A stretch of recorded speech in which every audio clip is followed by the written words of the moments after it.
জাকাত এসছে চাঁদাবাজি ভালো। উনি যেই অর্থেই বলে থাকুক না কেন, যত কিছুই আপনি বলেন না কেন, জাকাত ইসলামের ৪টি প্রধান স্তম্ভের একটি। আপনার জাকাত না মানলে ঈমান থাকবে না। সেখানে উনি জাকাতের সাথে, ইসলামের জাকাতের সাথে জামাত ইসলামী নাকি চাঁদাবাজি করে জাকাতের চেয়ে এটা ভালো। চাঁদাবাজির চেয়ে জাকাতটা ভালো। মানে জাকাতের চেয়ে চাঁদাবাজি ভালো। এই কথাটা যিনি বললেন, তারপরে তীব্র প্রতিবাদ আমরা করেছি। ফলশ্রুতিতে কোনো অ্যাকশন তো নেওয়া হয়নি, বরঞ্চ ওনাকে প্রমোশন দিয়ে সংরক্ষিত মহিলা এমপি করে দেওয়া হলো। আপনি বলতে পারেন সাদা কালো মিক্স করলে গ্রে হতে পারে। কিন্তু বিএনপি তো এখন এই যে অবস্থা দাঁড়িয়েছে, বিএনপি সরকারের সবকিছু করতে চেষ্টা করছে ভালো, ভালো বলছেন, ভালো, ভালো প্রজেক্ট নিচ্ছেন বড়, বড়। কিন্তু এই যে মানুষের মনস্তাত্ত্বিক ব্যাপারটা আমাদের মনে কষ্ট হয়। এদেরকে যখন আপনারা বাইরে ছেড়ে রাখেন বিনা বিচারে, আমি বারবার বলেছি হাসিনার যেমন বিচার করা উচিত, তার সাথে যারা ফ্যাসিস্ট কার্যক্রমে অংশগ্রহণ করছে তাদেরও বিচার করতে হবে, এবং কালচারাল ফ্যাসিস্ট যারা তাদেরও বিচার করতে হবে। আমি এই প্রসঙ্গে একটা কথা বলে আমি দর্শকের প্রশ্নে যাব। এই যে হাসিনা বারবার বলছে ফেরত আসবে, এই বছরের মধ্যে নাকি আসবে, মাথা উঁচু করে আসবে, এবং এরা সবাই বলছে। কিন্তু আওয়ামী লীগকে কালকে দেখলাম একটা টক শোতে জনৈক ওই যে আমাদের গ্লোবাল স্পিকার বলে ভদ্রলোক, ওর সাথে পরিচিত, উনি বলছেন যে হাসিনা এত বড় একটা দল, সে আওয়ামী লীগ, এত সমর্থক, কোটি কোটি সমর্থক, তাদেরকে কি ফিরে না করে, ফিরে তো আসবেই। আমি তাদেরকে বলতে চাই ২০০৬ সালে যখন বিএনপি ক্ষমতা থেকে বিদায় নিল অক্টোবর মাসে, বিএনপি বাংলাদেশ থেকে পালিয়ে যায়নি। খালেদা জিয়াকে আমৃত্যু দেশ থেকে বিতাড়িত করতে পারেনি। বিএনপি নেতাকর্মীরাও পালিয়ে যায়নি। বায়তুল মোকাররমের ইমামও পালিয়ে যায়নি। সব উপজেলা চেয়ারম্যান পালিয়ে যায়নি। কিছুই যায়নি, সবাই দেশে ছিল। দেশে থেকে তারা বাংলাদেশের বিরোধী আন্দোলন করার চেষ্টা করেছে। তারপরেও ১৭ বছর লেগেছে বিএনপি ফেরত আসতে। আপনারা কিভাবে আশা করেন আওয়ামী লীগ যেখানে চাট্টি বাট্টি ঘটি বাটি বাচ্চা কাচ্চা সব নিয়ে যখন বিদেশে পালিয়ে গেল নেতারা, তারা বিদেশ এই ১ বছর ১.৫ বছর ২ বছরের মাথায় ফিরে আসবে? এটা কি কোনো একটা সম্ভব? আমি বিএনপির সাথে তুলনা দিলাম। বিএনপির লাগবে ১৭ বছর। আওয়ামী লীগের তো লাগা উচিত ৩৪ বছর এই হিসাবে। কারণ এরা তো সব পালিয়ে গেছে। এখানে কিছু কর্মী-টর্মী রেখে গেছে, টাকা পয়সা দিলে, বিকাশে টাকা পাঠালে তারা মিছিল করে। এছাড়া আর কিচ্ছু নাই এখানে। সেই কথাটা সবাই যেন মাথায় রাখেন। আওয়ামী লীগের হুমকি দামকিতে ভয় পাবেন না।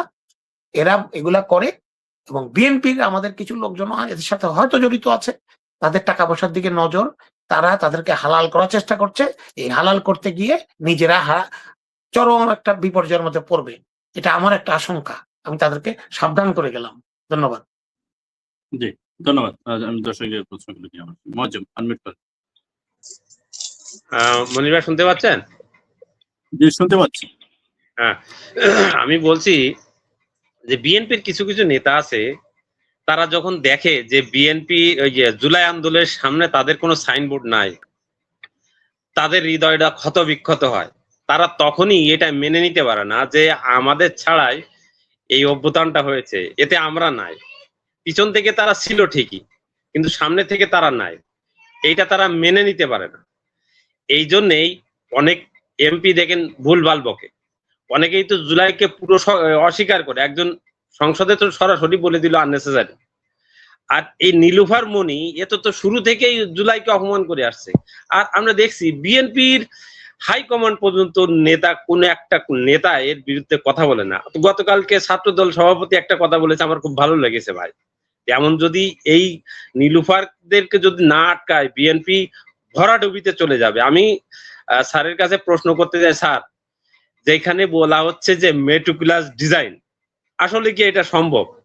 আমি মনে করি এইটা এই অভ্যুত্থানটা পুরো অহংকার বিপরীত হয়েছে, শেখ হাসিনার অহংকারের কারণে হয়েছে। কেন বলি, যদি মেটিকুলাস ডিজাইন হতো তাহলে আর ওই যে সাংবাদিক শেখ হাসিনাকে প্রশ্ন করেছিল, শেখ হাসিনা পাল্টা জবাবে দিয়েছিল যে ওই রাজাকার যে বলেছিল, এইটা কি মেটিকুলাস ডিজাইন হতে পারে?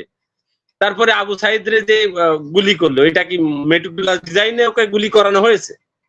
এইটাই আমার প্রশ্ন, যে আসলে এই যে মেটিকুলাস ডিজাইন বলা হচ্ছে, আসলে কি এটা বাস্তব, নাকি এই জুলাইকে ভিন্ন খাতে নেওয়ার জন্যই এইগুলো করা হচ্ছে? ধন্যবাদ স্যার।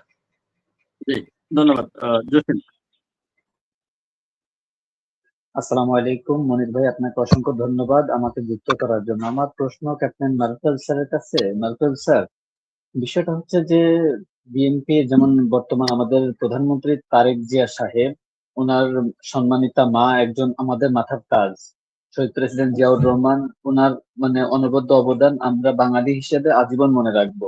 তো এখন উনি প্রধানমন্ত্রী হিসেবে ওনাকে আমরা সমর্থন করছি এবং করি, কারণ একজন সম্মানিত পরিবারের সন্তান হিসেবে। তো আমার প্রশ্ন হচ্ছে, উনি অনেক ভালো কাজ করছেন, কিন্তু উনার মানে আশেপাশে যে মানুষগুলো এরকম বিভ্রান্তিমূলক কথাগুলো বলছেন, উনি এগুলোকে কোনো মানে অ্যাকশনে যাচ্ছেন না কেন?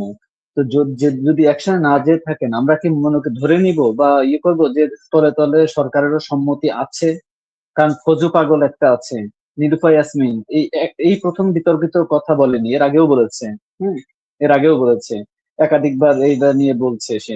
তো এগুলোকে তারেক জিয়া সাহেব নিজে মানে এটাকে সমর্থন করছেন কিনা এটা একটু জানাবেন, তা না হলে উনি এটার কোনো অ্যাকশনে যাচ্ছেন না কেন? ধন্যবাদ, আসসালামু জি, আলাইকুম। ধন্যবাদ। মিজান। ধন্যবাদ মনির ভাই এবং ক্যাপ্টেন মার্ক স্যার।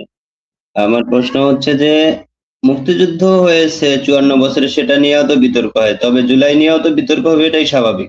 কিন্তু সরকার কিভাবে এটা সেটেল করবে ইস্যুটা, জুলাই ইস্যুটা তথ্য প্রমাণের ভিত্তিতে এটা একটা সেটেল ইস্যু করার দরকার। কারণ আমরা 54 বছরে মুক্তিযুদ্ধের বিভিন্ন ধরনের ইতিহাস, নতুন ইতিহাস বা রাজনৈতিক ভিন্ন উদ্দেশ্যে ব্যবহার করে বিভিন্ন রাজনৈতিক দল ফায়দা লুটছে। জুলাইটাও নিয়ে সেরকম লুটবে স্বাভাবিক, বা এটা নিয়ে বিতর্ক করবে। কিন্তু এটা কি সরকারের বা বিরোধী দল দুইজন মিলেই জুলাইটা একটা সেটেল ইস্যু করার দরকার, সাংবিধানিক ভাবেই বলে হোক আর নীতিগত ভাবেই হোক। এটা কি উচিত না স্যার?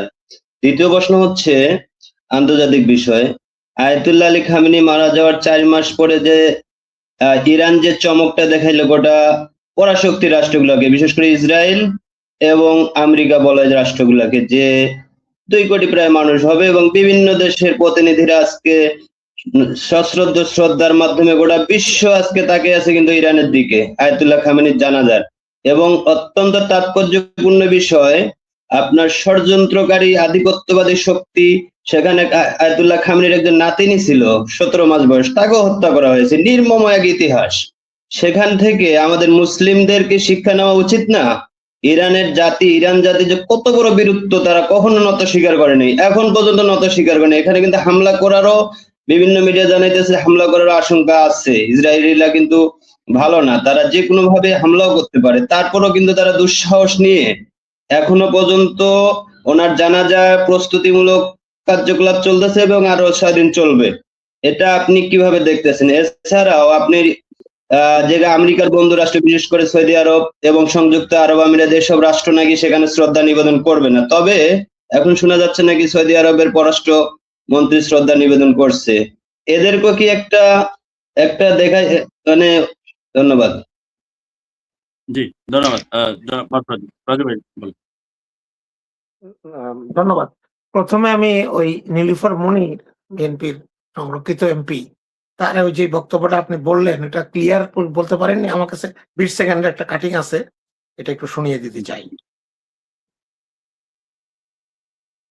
ছিল ষড়যন্ত্র, ডিজাইন তো অবশ্যই ছিল। তো যারা সাধারণ ছেলে মেয়ে যারা আন্দোলনে আসলো, জনগণ, তারা তো আর কিছু বুঝলো না। তাদের জন্য রাস্তায় নামলো না জেনেই, জানে তো অন্যায়ের বিরুদ্ধে প্রতিবাদে এসেছিল, তারা অন্যায়ের প্রতিবাদে এসেছিল। তার সাথে কি প্রতারণা হয়নি? আমি একদিনের একটা গল্প, মানলো কারা আন্দোলনটা, মানলো কারা তাও জানো না, সামনে কোনো পুলিশও ছিল না। উনি পরিষ্কার ভাবে সময় ইসলামের সাথে কথা বোধহয় আগের থেকে ফিক্স করে কথাবার্তা বলে ওনারা টকশোতে গিয়েছেন এবং জুলাইকে প্রশ্নবিদ্ধ করা, জুলাই আন্দোলনকে অবমাননা করার একটা উদ্দেশ্য এবং একটা তাদের মধ্যে একটা ঐক্য আমি দেখেছি। একজন প্রশ্ন করছে, একজন উত্তর দিচ্ছে। সময় ইসলাম প্রশ্ন করছে জুলাইটা কি ডিজাইনড ষড়যন্ত্র ছিল কিনা। উনি বলছে হ্যাঁ, ডিজাইন ষড়যন্ত্র ছিল, যেটার সাথে ব্যাখ্যা দিলেন যে কোনো পুলিশ ছিল না, তো মানুষ মারা যাচ্ছে, তারপরে ছাত্ররা। আমার কথা হচ্ছে যে এই কথাগুলো ওনার মুখের থেকে কেন আসলো এখন? আমরা কিন্তু সেই ইউনূসের আমল থেকে, অন্তর্বর্তী সরকারের আমল থেকে উনি 2-3টা কথা অত্যন্ত বিতর্কিত বলে উনি আগে বলেছেন একবার জামাতকে ইঙ্গিত করে, ওনার মনে আছে কিনা জানি না, যে একটা ধাওয়া দিলে, বিএনপি একটা ধাওয়া দিলে এদেরকে পাওয়া যাবে না, জামাত এবং এনসিপি এনসিপি কে করে। সেই সময় অনেক বিতর্ক তর্ক এবং আমরা টকশোতে অনেক সমালোচনা করেছি এবং বিএনপির ঊর্ধ্বতন মহলকে অনুরোধ করেছি এদেরকে যেন দলের পদে না রাখে, দলের মুখপত্র যেন এরা হতে না পারে এবং দলের কোনো ইয়াতে যেন তাদেরকে করা না হয়, সতর্ক করে তাদেরকে কথা বন্ধ না করলে। তার পরবর্তীতে মাত্র কিছুদিন আগে, ঈদের আগে উনি বললেন যে জাকাত এসছে, চাঁদাবাজি ভালো। উনি যেই অর্থেই বলে থাকুক না কেন, যত কিছুই আপনি বলেন না কেন, জাকাত ইসলামের 4টি প্রধান স্তম্ভের একটি। আপনার জাকাত না মানলে ঈমান থাকবে না। সেখানে উনি জাকাতের সাথে, ইসলামের জাকাতের সাথে জামাত ইসলামের নাকি চাঁদাবাজি করে জাকাতের চেয়ে এটা ভালো, চাঁদাবাজির চেয়ে জাকাতটা ভালো, মানে জাকাতের চেয়ে চাঁদাবাজি ভালো, এই কথাটা যিনি বললেন, তারপরে তীব্র প্রতিবাদ আমরা করেছি। ফলশ্রুতিতে কোনো অ্যাকশন তো নেওয়া হয়নি, বরঞ্চ ওনাকে প্রমোশন দিয়ে সংরক্ষিত মহিলা এমপি করে দেওয়া হলো। এখন বিএনপি শীর্ষ নেতৃত্বের কাছে আমাদের অনুরোধ, আমাদের প্রশ্ন, যে আমরা যে তৃণমূল যারা আমরা যেটা বলি, আমরা যে দলেরকে ধারণ করি, দলের ভালো চাই, দলকে নিয়ে কোন রকম কোনো যেন অপ্রীতিকর অবস্থা না হয়, জিয়াউর রহমান খালেদা জিয়ার দল যেন মানুষের কাছে মাথা উঁচু করে সম্মানের সাথে থাকতে পারে, এটাই আমাদের আশা।